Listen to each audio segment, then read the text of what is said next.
du Père et du Fils et du Saint-Esprit. Amen. La paix de Jésus soit dans votre maison. Je vous souhaite une sainte messe, un bon dimanche. Continuons à prier. Ne soyons pas indifférents à la tension qui existe, dont on subit bien sûr les effets, mais surtout pour supplier Jésus de protéger les innocents pris dans ces engrenages et que cette agression cesse. Nous lisons le Saint-Évangile selon Saint Jean, chapitre 11. Ça va être long et c'est merveilleux. Merci Jésus. Nous fêtons, c'est une fête cette lecture. Vous allez comprendre pourquoi. Nous lisons Saint Jean, chapitre 11, versets 1 à 45. Que ta parole, ô Jésus, rentre dans mon esprit, que ma bouche proclame ta parole et que mon cœur l'accueille. Amen. Il y avait un malade, c'était Lazare de Béthanie, le village de Marie et de sa sœur Marthe.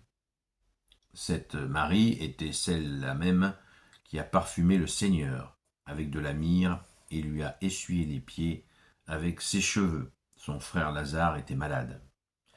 Les sœurs envoyèrent donc à Jésus ce message. « Seigneur, celui que tu aimes est malade. » Lorsque Jésus l'apprit, il déclara « Cette maladie n'ira pas à la mort, elle est pour la gloire de Dieu, et par elle le Fils de Dieu sera glorifié. » Jésus aimait Marthe et sa sœur et Lazare. Pourtant, quand il sut que Lazare était malade, il resta encore 2 jours au même endroit. Après quoi il dit aux disciples « Retournons en Judée. » Les disciples lui dirent « Rabbi, récemment les Juifs voulaient te tuer à coups de pierre et tu retournes là-bas ?» Jésus leur répondit « Ne faut-il pas 12 heures pour faire une journée ? Tant qu'on marche de jour, on ne trébuche pas parce qu'on voit la lumière de ce monde.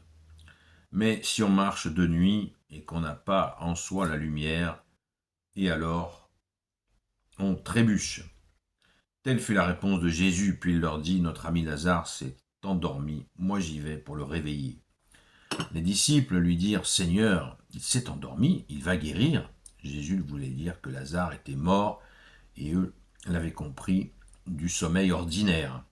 Alors Jésus leur dit clairement « Lazare est mort, mais je suis heureux pour vous de ne pas avoir été là, car cela vous fera croire.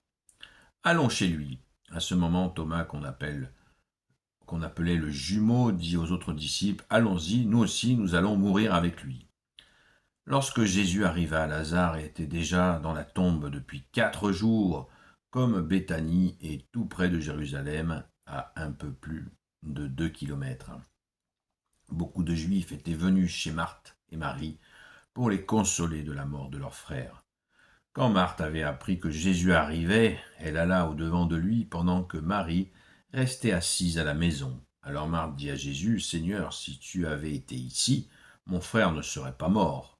Pourtant, je sais que tu peux tout demander à Dieu, et Dieu te l'accordera. » Jésus lui dit, « Ton frère va se relever. » Marthe lui dit, « Je sais qu'il se relèvera au dernier jour, celui de la résurrection. » Jésus lui dit, « C'est moi qui suis la résurrection et la vie. Celui qui croit en moi, même s'il vient à mourir, vivra. Le vivant, celui qui croit en moi, ne mourra pas pour toujours. Crois-tu cela ? » Elle répondit, « Oui, Seigneur, je crois que tu es le Christ, le Fils de Dieu, celui qui vient dans le monde. » Ayant dit cela, elle alla appeler sa sœur Marie, et lui dit à voix basse, « Le Maître est là, et il t'appelle. » Quand elle l'apprit, elle se leva aussitôt et vint à la rencontre de Jésus. Jésus n'était pas encore entré dans le village. Il était là où Marthe l'avait rencontré. En voyant Marie se lever précipitamment et sortirent les Juifs qui étaient avec elle à la maison pour la consoler, la suivirent car ils pensaient qu'elle allait pleurer à la tombe. Mais lorsque Marie arriva là où était Jésus, dès qu'elle le vit, elle tomba à ses pieds. Elle lui dit « Seigneur, si tu avais été ici, mon frère ne serait pas mort. » Quand Jésus la vit, qui se lamentait, et tous les Juifs qui reprenaient la lamentation, son esprit en fut secoué. Il se troubla. Il dit « Où l'avez-vous mis » Ils répondirent, Seigneur, viens voir.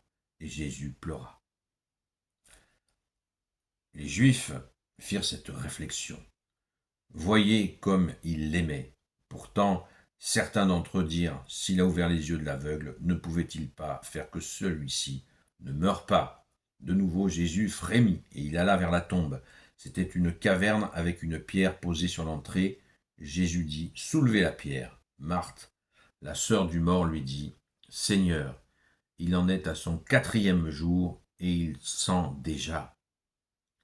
Jésus lui dit, ne t'ai-je pas dit que si tu crois, tu verras la gloire de Dieu?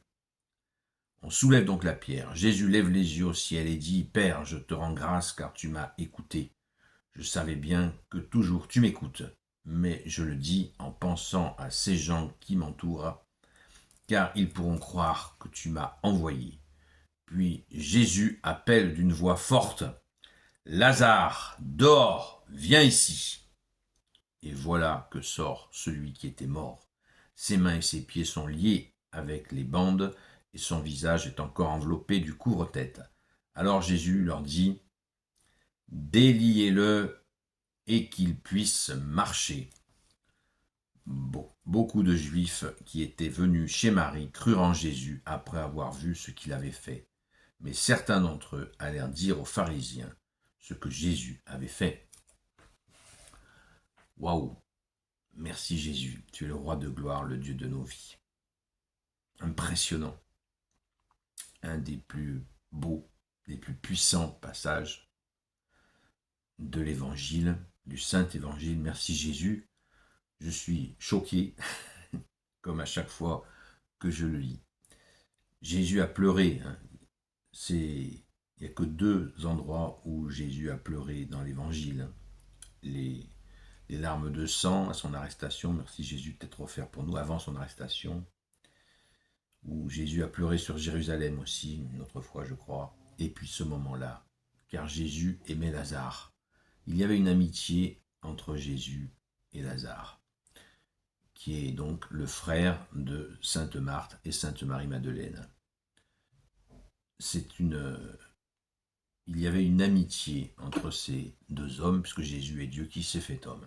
Alors, il y a immédiatement quelque chose qui frappe, c'est les sœurs envoyèrent donc, au verset 3, les sœurs envoyèrent donc à Jésus ce message, Seigneur, celui que tu aimes est malade. Je viens de vous le dire, il y a cet amour particulier. On le retrouve aussi avec Saint Jean. Saint Jean est l'apôtre que Jésus aimait, nous dit-on.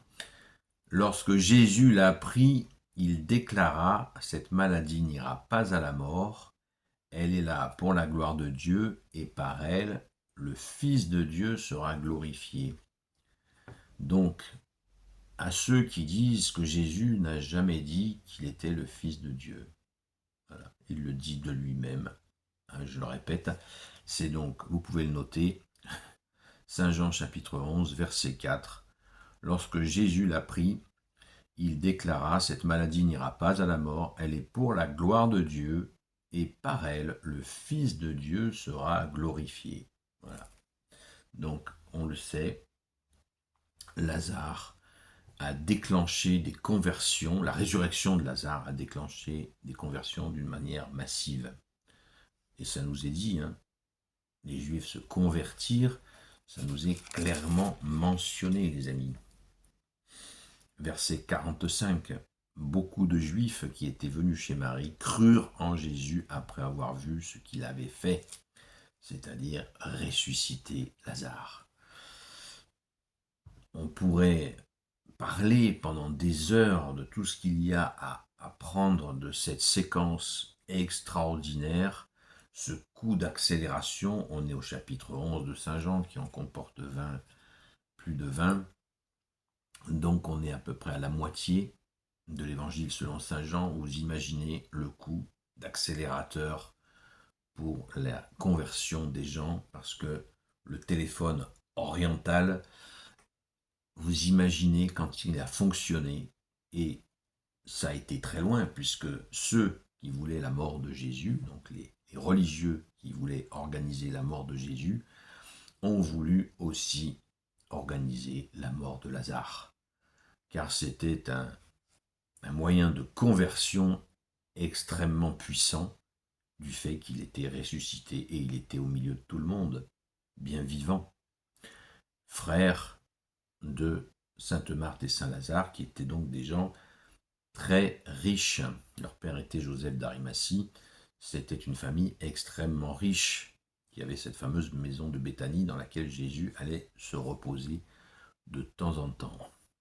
Donc nous réalisons là le dessein de Dieu, ce qui nous donne confiance encore plus dans le dessein du bon Dieu de la fin des temps, le dessein de victoire, où Jésus va revenir dans sa gloire pour assurer, il va être au-dessus de toutes les nations, pour diriger toutes les nations. Jésus a le dernier mot, donc pensons-y, dans ces moments où il y a des tensions effroyables, où il y a des violences effroyables, que Jésus revient dans sa gloire. Pas demain matin, bien sûr, je ne suis pas de ceux qui disent cela. Je dis que Jésus, nous sommes dans l'agenda gagnant de Dieu. Les gens qui mettent les violences, qui installent ces violences, ont un pouvoir pour un temps. C'est pour un temps, c'est le mot qui est utilisé dans la Sainte Écriture.